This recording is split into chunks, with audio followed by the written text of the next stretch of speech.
जय भीम साथियों।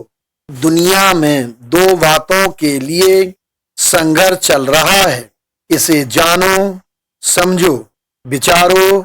एक पक्ष है जो चाहता है दुनिया में अंधकार कायम रहे, जो यह चाहता है कि दुनिया में अंधकार कायम रहे। वे आपको मीठी मीठी बातों में, कहानी किस्से भरी किताबों में उलझाए रखना चाहते हैं। वास्तव में जब भी किसी को जहर देना होता है तो मीठी ही चीज में, चीनी की गोलियों में ही दिया जाता है।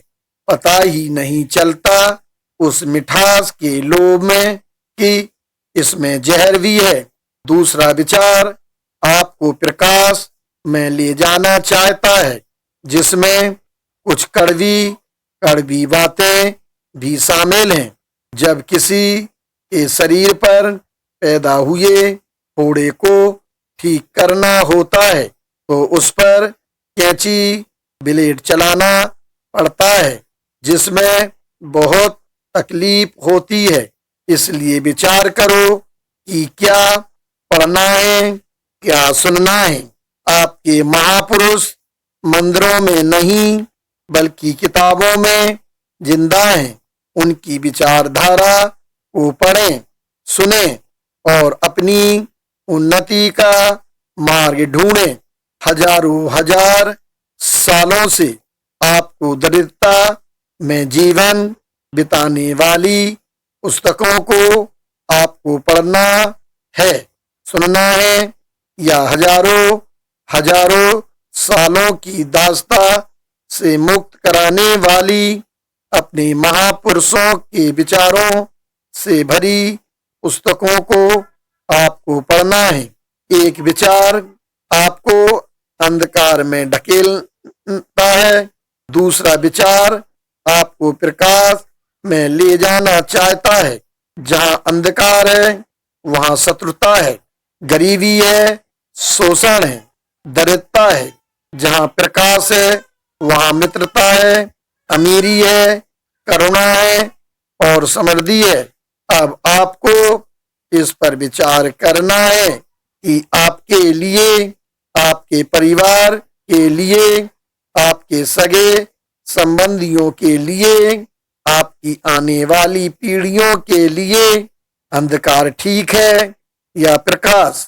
अब प्रश्न उठता है कि आप अंधकार या प्रकाश में ले जाने वाली पुस्तकों का चयन कैसे करोगे।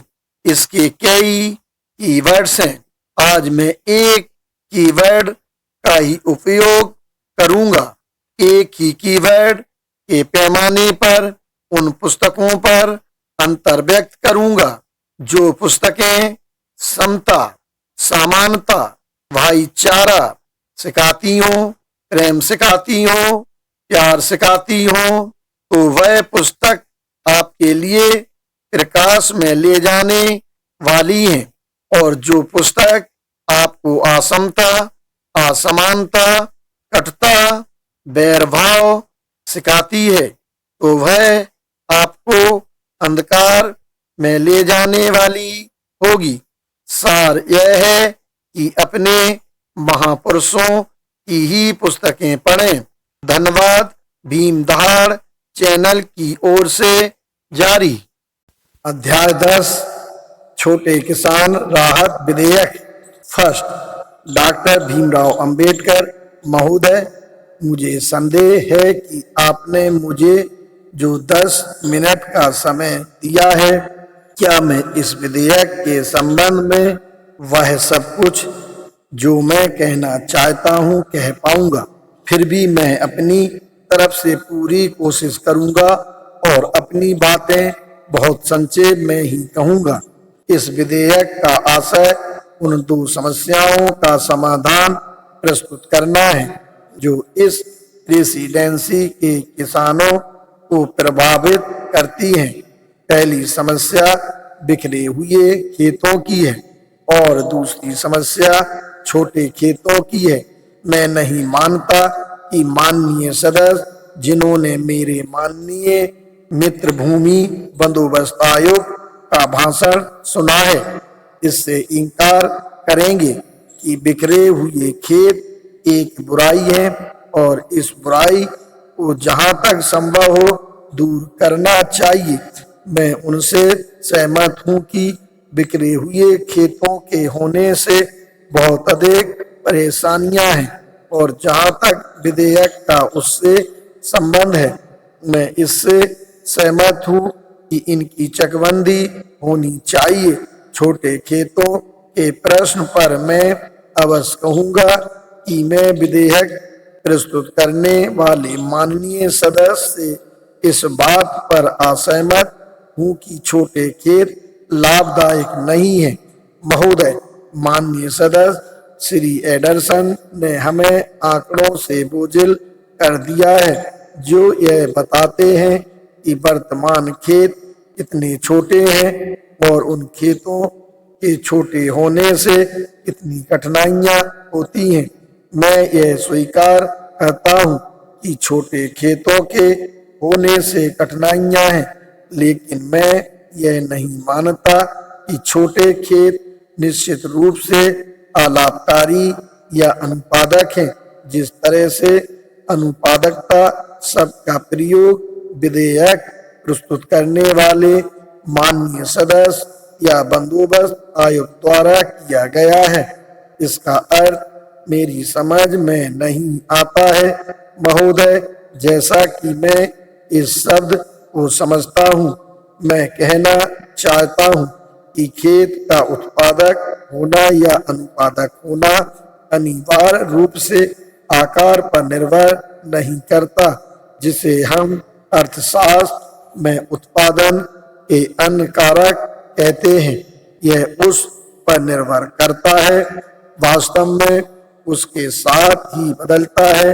यह श्रम के साथ बदलता है, वह पूंजी के साथ बदलता है। उदाहरण के लिए, यदि एक किसान के पास अधिक श्रम लगाने के साधन है और उसके पास विनियोग करने के लिए कोई बड़ी पूंजी नहीं है, तो मेरा निवेदन है कि उस आधार पर यदि यह खेत छोटा है तो भी उसे अनुत्पादक कहना उचित नहीं है। मेरा यह दृष्टिकोण होने के कारण महोदय, मैं विधेयक प्रस्तुत करने वाले सदस्य से और भूमि बंदोबस्त आयुक्त से यह सुनना चाहता था कि हमारे देश में पूंजी का बाहुल्य और बेहद कुशल उत्पादन के लिए हमारे पास बहुत अधिक कृषि उपकरण हैं। अगर उन्होंने यह बताया होता तो हम उनसे सहमत हो सकते थे कि छोटे खेतों से उत्पादन अलाभकारी हो सकता है, क्योंकि उनमें हमारे पास जो उपकरण है उनका उपयोग नहीं हो सकता। लेकिन महोदय, मैं यह जरूर स्वीकार करता हूँ कि माननीय सदस्य भूमि बंदोबस्त आयुक्त ने इस मुद्दे को पूरा ही छोड़ दिया है। मैं उनसे यह सुनना चाहता था कि किसानों के पास काफी अधिक पूंजी के साथ अधिक संख्या में हल एवं पशु हैं और वे उनका इस्तेमाल इसलिए नहीं कर पाते हैं क्योंकि उनके खेत बहुत छोटे हैं। जहां तक मैं इस समस्या को समझ पाया हूं, मैं पाता हूं कि बजाय इसके कि किसान के कार्य के लिए उपलब्ध पूंजी बहुत अधिक है और वह बर्बाद हो रही है क्योंकि उसके खेत छोटे हैं। स्थिति उसके विपरीत है, जैसा कि हमें बताया गया है। महोदय, उदाहरण के लिए मैं पाता हूं कि मद्रास प्रेसिडेंसी में 3 एकड़ जमीन पर एक हल है। बम्बई प्रेसिडेंसी में 6 एकड़ के लिए एक हल है। पंजाब में प्रत्येक 2 एकड़ के लिए एक हल है। मैं यह विवरण सरकारी आंकड़ों से पढ़ रहा हूँ। ये किसानों के पूंजी उपकरण से संबंधित आंकड़े हैं और यदि स्थिति को मेरे अनुसार देखा जाए तो खेत का उत्पादक या उत्पादक होना उसके आकार पर नहीं बल्कि इस बात पर निर्भर करता है कि किसान के पास खेत के आकार के अनुरूप पूंजी है कि नहीं। इसलिए मेरा मानना है कि वर्तमान परिस्थितियों में खेतों को और छोटा कर दिया जाए। मेरा यह तर्कसंगत मत है और मैं इसका सामना करने से नहीं डरता। इसलिए मेरी समझ में नहीं आता है कि खेतों को बड़ा करने की क्या उपयोगिता है यदि उदाहरण के लिए किसान के पास जमीन पर खेती करने के लिए साधन नहीं है। मेरी समझ में नहीं आता है कि खेतों के क्षेत्र में की गई बढ़ोतरी किसान की पैदावार को कैसे बढ़ाएगी जबकि उसके पास जमीन पर खेती करने के लिए आवश्यक श्रम और पूंजी नहीं है। फिर हमें यह तथ्य भी याद रखना होगा कि हमारा देश कृषि प्रधान देश है और हमारी जमीन ऊसर हो चुकी है। हम हजारों वर्षों से इस खेती पर कर रहे हैं और चाहे हम जो भी प्रयास कर लें, हम अपनी जमीन की उत्पादकता को उस स्तर तक, उदाहरण के लिए अमेरिका की जमीन के स्तर तक जहां की जमीन अभी जोती भी नहीं गई, नहीं ले जा सकते। हमें इस तथ्य को भी ध्यान में रखना चाहिए। ऐसा होने के कारण महोदय, समस्या का समाधान खेतों का आकार बढ़ाने से नहीं हो सकता बल्कि सघन खेती से हो सकता है। अर्थात जिस तरह के हमारे खेत हैं उनमें ज्यादा पूंजी और ज्यादा श्रम लगाकर। इसलिए मैं सोचता हूं कि विधेयक का वह हिस्सा जो खेतों का आकार बढ़ाने के संबंध में है पूरी तरह अनावश्यक है, लेकिन यह मानते हुए कि हम अपनी कृषि भूमि की चकबंदी करें और अपने खेतों का आकार बड़ा करें। मैं सोचता हूं कि इस विधेयक द्वारा प्रस्तावित इस्तेमाल होने वाले तरीकों की जितनी सावधानी विधेयक प्रस्तुत करने वाले ने दिखाई है उससे कहीं ज्यादा सावधानी से जांच करनी चाहिए। महोदय, अब जो तरीके इस विधेयक में मुख्यतः इस्तेमाल किए गए हैं वे हैं: पहला, अचल संपत्ति के बंटवारे पर नियंत्रण और दूसरा, चकों की बिक्री। अब मैं मानता हूं कि इस मुद्दे पर कोई विवाद नहीं हो सकता है कि यदि ये दो तरीके अपनाए जाते हैं तो हमारी कृषि पर आधारित जनसंख्या का एक बड़ा हिस्सा भूमिहीन हो जाएगा और यह देश के सर्वाधिक हित में नहीं है कि गरीब तबकों को इस ढंग से और गरीब कर दिया जाए। महोदय, मैं यह बताना चाहता हूं कि यद्यपि हिंदू कानून कई तरह से बहुत त्रुटिपूर्ण है तथापि उत्तराधिकार का हिंदू कानून लोगों का बहुत बड़ा रक्षक रहा है। हिंदू धर्म द्वारा स्थापित सामाजिक और धार्मिक एक छत्रवाद ने लोगों के एक बहुत बड़े वर्ग को निरंतर दास्ता में जकड़े रखा है। यदि इस दास्ता में भी उनकी दशा सहनीय है तो इस कारण से कि उत्तराधिकार के हिंदू कानून ने कुबेरपतियों के निर्माण को रोका है। महोदय, हम सामाजिक दास्ता से आर्थिक गुलामी को जोड़ना नहीं चाहते। यदि आदमी सामाजिक रूप से स्वतंत्र नहीं है तो उसे आर्थिक रूप से स्वतंत्र होने दीजिए। इसलिए मैं उस न्यायपूर्ण और उत्तराधिकार की समतामूलक व्यवस्था को समाप्त करने के पूर्णतया खिलाफ हूँ। इस समय विधेयक प्रस्तुत करने वाले माननीय सदस्य को मैं एक विनम्र सुझाव देना चाहूंगा। मैं विधेयक के प्रथम वाचन पर इस शर्त पर अपना समर्थन देने के लिए तैयार हूं, यदि वह विधेयक में पेश किए गए जमीन की चकबंदी और अभिवर्धन के तरीकों पर न अड़े रहें। महोदय, मेरा विचार है कि बेहतर तरीका यह होगा कि सामान्य क्षेत्रों के लिए सहकारी कृषि अपनाई जाए और उसमें स्थित छोटी जोतों के मालिकों को बिना उनके निजी स्वामित्व को समाप्त किए खेती में शामिल होने के लिए विवश किया जाए।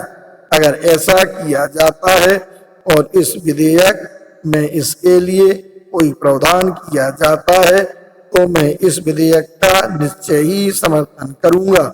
श्री F.G.H. एडरसन से असहमति जताई। माननीय सदस्य श्री एडरसन बंदोबस्त आयुक्त अपना सिर हिला रहे हैं, लेकिन मैं माननीय सदस्य को कह सकता हूं कि जो तरीका मैं सुझा रहा हूं वह मेरा अपना नहीं है, बल्कि यह व्यवस्था इटली और फ्रांस में प्रचलित है और इंग्लैंड के कुछ हिस्सों में इसको अपनाना अत्यधिक फायदेमंद रहा है। मैं इस संबंध में सदन के माननीय नेता को निश्चय ही सुझाव दूंगा कि वह श्री ओटा राथफेल्ड ने अपनी पुस्तक impression of the cooperative movement in France and Italy में जो विचार व्यक्त किए हैं उस पर ध्यान पूर्वक मनन करें। मैं उक्त पुस्तक का एक पैरा यहाँ उद्धृत कर रहा हूँ। समग्र रूप से यह आंदोलन बहुत बड़ी क्षमता रखता है। यह युद्ध के समय से ही फ्रांस में अपनाया गया है और इससे अच्छे परिणाम प्राप्त हुए हैं। रोमानिया में इस प्रकार की सहकारिता देश की कृषि में क्रांति पैदा कर रही है। यह संभव है कि सामान्य रूप से सहकारी खेतों से दक्कन की गरीबी से पीड़ित अविकसित खेती की उन समस्याओं का जो अनुत्पादक भूमि और संपत्ति के अत्यधिक उत्खनन पर केंद्रित है, कोई समाधान खोज निकाला जाए। इस प्रकार के समाधान से उत्तराधिकार की परंपरा में क्रांतिकारी हस्तक्षेप नहीं हो पाएगा, जिसकी वकालत गैर किसान वर्ग के भटके हुए सुधारक अक्सर करते हैं और ऐसा करने से जो परिणाम आएंगे वे परिवार परिसीमन में बाधा नहीं डालेंगे, लेकिन ऐसा होने का डर है अगर नई पीढ़ी को कानूनी हस्तक्षेप से संपत्ति से वंचित किया जाता है। महोदय, हम देखते हैं कि इस प्रकार की व्यवस्था सफलता के साथ अन्यथा आजमाई गई है। मैं यह कहते हुए अपना वक्तव्य समाप्त करूंगा कि यदि सदन के माननीय नेता इन सब सुझावों पर ध्यान पूर्वक विचार करते हैं और फिर वर समिति में सिद्धांत के आधार पर सुझाए गए किसी संशोधन पर ऐतराज नहीं करते हैं तथा विधेयक में प्रस्तावित भू संपत्ति की चकबंदी और विस्तारीकरण पर अड़े नहीं रहते हैं, तो मुझे विधेयक के प्रथम वाचन का समर्थन करने में कोई आपत्ति नहीं है। सेकंड, असहमति का ब्यौरा। बंबई के गवर्नर की परिषद की कार्रवाई। बंबई के गवर्नर की विधान परिषद के सचिव द्वारा विधान परिषद कार्यालय, परिषद हॉल, पूना, 10 जुलाई 1928, संख्या 894, बॉम्बे गवर्नमेंट गजट भाग 5 पृष्ठ 34 से 39, जून 1928 में प्रकाशित 1927 के विधेयक संख्या 16 कृषि भूमि के अत्यधिक विभाजन को रोकने और ऐसी भूमि की चकबंदी को बढ़ाने वाले कानून से संबंधित प्रवर समिति की रिपोर्ट पर दी गई पाद टिप्पणी का उल्लेख करते हुए यह सूचित किया जाता है कि विधायक डॉक्टर भीमराव अंबेडकर ने प्रवर समिति की रिपोर्ट पर नीचे दिखाए गए असहमति के ब्यौरे के साथ दस्तखत किया है। विधायक डॉक्टर भीमराव अंबेडकर की असहमति का ब्यौरा एक इस विधेयक का भाग एक इस धारणा के साथ शुरू होता है कि लाभकारी खेती के लिए आज हमारे पास जो खेत हैं उनसे बड़े खेतों की हमें आवश्यकता है। मैं इस धारणा से बिल्कुल भी सहमत नहीं हूं, लेकिन यह मानते हुए कि यह धारणा सही है, जिस मुख्य प्रश्न के बारे में हर व्यक्ति को खुद को इस भाग पर सहमति जताने से पूर्व संतुष्ट करना होगा, वह यह है कि क्या यह विधेयक मौजूदा छोटे खेतों से बड़े खेतों को बनाने की समस्या को इस प्रकार सुलझा पाएगा कि इस पर कोई गंभीर आपत्ति नहीं उठे। 2. मानक इकाई जो एक बार निश्चित की गई है उसको बरकरार रखने के लिए विधेयक में 2 क्रियाविधि अपनाई गई है। पहली, मानक खेतों से छोटे खेतों के मालिकों को कड़ा दंड देती है ताकि उसके लिए छोटे खेत का स्वामित्व लाभ के बजाय बोझ बन जाए। दूसरी, छोटे खेत के स्वामित्व पर रोक लगाती है और इसमें व्यवस्था की गई है कि भविष्य में छोटे खेत अस्तित्व में ही न आए। दूसरी क्रियाविधि के उदाहरण के रूप में बंटवारे पर लगी रोक का उल्लेख किया जा सकता है। इसलिए यह स्पष्ट है कि विधेयक द्वारा अपनाई गई क्रियाविधि से लोगों के स्वामित्व का अधिकार खतरे में पड़ जाता है। 3. मैं इस क्रियाविधि पर 3 कारणों से ऐतराज करता हूँ। पहला, यह संपत्ति के अधिकार को आंच पहुंचाता है। अगर व्यवस्था राज्य के स्वामित्व और भूमि के प्रबंध की होती तो संपत्ति के अधिकार पर चोट करना इतना गंभीर चिंता का विषय नहीं बनता, लेकिन व्यवस्था ऐसी है कि दूसरों की कीमत पर कुछ भू स्वामियों की समृद्धि होगी। मेरे दिमाग से इसे लेकर कोई शंका नहीं है कि इस विधेयक में अपनाई गई क्रियाविधि कुछ भूस्वामियों को भूमिहीन मजदूरों में बदल देगी। कुल कितने लोगों की इससे दुर्दशा होगी, इसकी कल्पना करना कठिन है।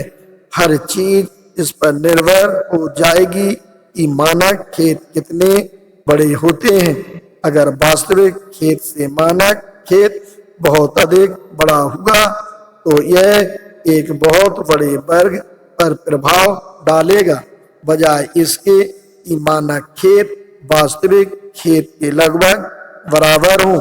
विस्थापन की विशालता अज्ञात है और उसे तभी जाना जा सकेगा जब मानक परिभाषित हो जाएगा। पर चूंकि बहुसंख्यक किसान छोटे खेतों के मालिक हैं, इसलिए आशंका व्यापक है। मुख्यतः इसी डर से विधेयक के प्रति विरोध उत्पन्न होता है और मैं यह मानने के लिए तैयार नहीं हूं कि यह विरोध निरर्थक है। मैं समाज के आर्थिक आधार में इस प्रकार के आमूल परिवर्तन की संभावना को शांत भाव से नहीं देख सकता। 4.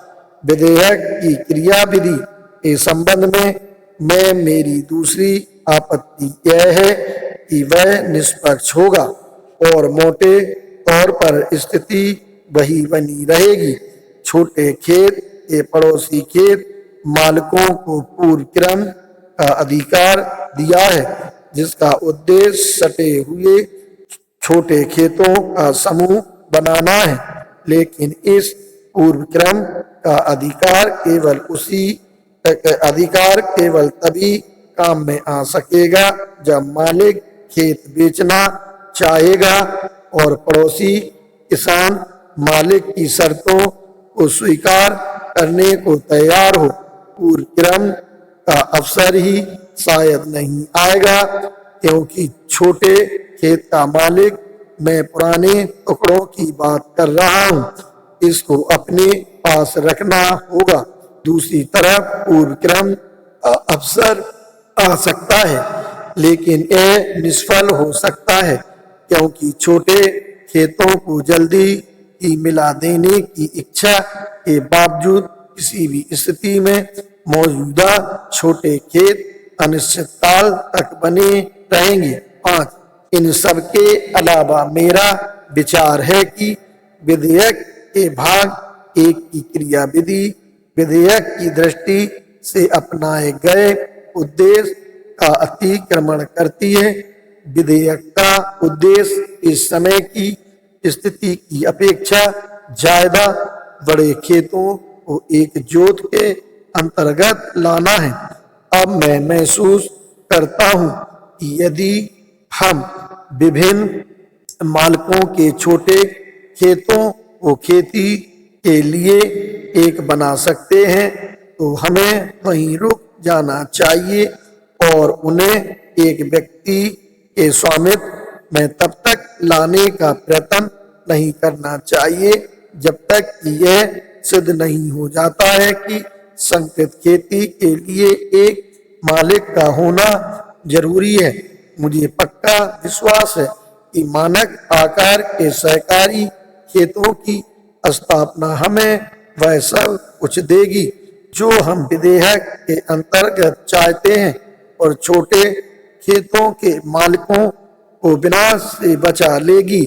इस योजना के तहत किसान का स्वामित्व सुरक्षित रहेगा, सिवाय इसके कि उसे अपने खेत पर खेती करने की स्वतंत्रता नहीं होगी, जब तक कि वह अपने खेत के साथ लगे हुए खेत या खेतों के साथ इसे संकृत करने के लिए सहमत ना हो जाए, जिससे कि पूरा क्षेत्र इस प्रकार की खेती के लिए मानक आकार के बराबर या उससे बड़ा हो जाए। इस प्रकार का करार यदि भूमि के संबंध में व्यवहार में आता है, तो उस नियंत्रण की आवश्यकता को पूरी तरह खत्म कर देगा जिसे विधेयक हस्तांतरण और बंटवारे पर थोपना चाहता है, क्योंकि जो कोई भी खेत के टुकड़े को प्राप्त करेगा